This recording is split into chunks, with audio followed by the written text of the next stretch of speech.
அண்ணாமலை, அத்தை, அண்ணனும் அண்ணியும் எங்க இருக்காங்கன்னு ஏதாவது தகவல் தெரிஞ்சுதா? அவங்க இப்போ எங்க இருக்காங்க? அவங்க 2 பேருக்கும் ஒண்ணும் இல்ல, நல்லா தான் இருக்காங்க. உத்தம மாமா வீட்டுல தான் இருக்காங்க. நீங்க எல்லாரும் போய் கூப்பிட்டீங்களா? பவித்ரா இன்னும் கோவமா தான் இருக்காளா? எங்களால மாமா வீட்டுக்கு போக முடியல பெரியப்பா. அதுக்குள்ள வேற ஒரு பிரச்சனை வந்துடுச்சு. நாங்க அங்க போக வேண்டியதா ஆயிடுச்சு. என்ன பிரச்சனை வரும்? நம்ம கடை எரிஞ்சிருச்சுன்னு இன்ஃபர்மேஷன் வந்துச்சு. கடைக்கு போயிட்டு வரோம்.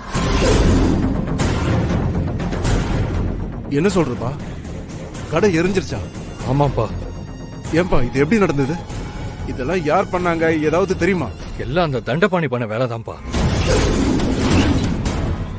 அவன் தான் எரிச்சிருக்கான். தண்டபாணியா? அந்த பாவிதான் ஜெயிலுக்கு போயிட்டானே. எப்படியோ திரும்பவும் வெளியே வந்துதான் அப்படி பண்ணிருக்கான். அவனுக்கு இதே வேலையா போச்சு. நம்ம கடைங்க அவன் கண்ணை உறுத்திக்கிட்டே இருக்கு. எப்ப வெளியே வந்தாலும் ஏதாவது ஒரு பிரச்சனையை கொடுத்துக்கிட்டே இருக்கான். நம்ம குடும்பத்தை நிம்மதியா இருக்க விடவே மாட்டேங்கிறான். அவன்லாம் நல்லா இருப்பானா? ஏன்பா பண்ணது அவன் தான் தெரிஞ்சதுக்கு அப்புறம் அவனை சும்மாவா விட்டீங்க? இல்ல பெரியப்பா, போலீஸ்ல புடிச்சு கொடுத்துட்டோம். இந்த தடவை கடை எரிஞ்சதுக்கு காரணம் அந்த தண்டபாணி இல்ல, யாரையோ காப்பாத்ததான் அவன். என்ன சொல்றீங்க அத்தை? அந்த ஆள் இல்லனா வேற யாரு? அத பண்ணது யாருன்னு நான் சீக்கிரமாவே கண்டுபிடிக்கிறேன். ஏமா அவனுக்கு தான் நம்ம குடும்பத்து மேல தீராத பகை இருக்கே. அவன் இத பண்ணலன்னு எப்படி சொல்றான் நம்மள? தண்டபாணி கடைய கொளுத்தணும்னு முடிவு பண்ணிருந்தா இப்படி அவசரப்பட்டு சின்னதா பண்ணிருக்க மாட்டான். மொத்த கடையவே கொளுத்தி விட்டு எரிய வச்சிருப்பான்.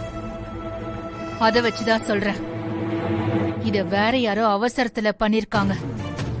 அது யாருன்னு சீக்கிரமாவே கண்டுபிடிக்கணும். ரொம்ப பெரிய சேதாரம் எதுவும் இல்லல்ல? இல்லம்மா, நம்ம கடையில வேலையில இருந்த செக்யூரிட்டிங்க எப்படியோ எல்லாத்தையும் தடுத்துட்டாங்க. ஆண்டவா, ஏன் எங்களுக்கு இவ்வளவு சோதனையை கொடுக்கற? நீதான் கூட இருந்து இதுக்கு காரணமானவங்களை தண்டிக்கணும். அக்கா, பவித்ரா இந்த வீட்டை விட்டு போனதுக்கு அப்புறமா தான் இது எல்லாம் நடந்துட்டு இருக்கு. மாசமா இருக்கிற பொண்ணு குடும்பத்தை விட்டு அனுப்பியிருக்க கூடாது. நம்ம பொண்ணு நம்ம வீட்டுக்கு வரணும்.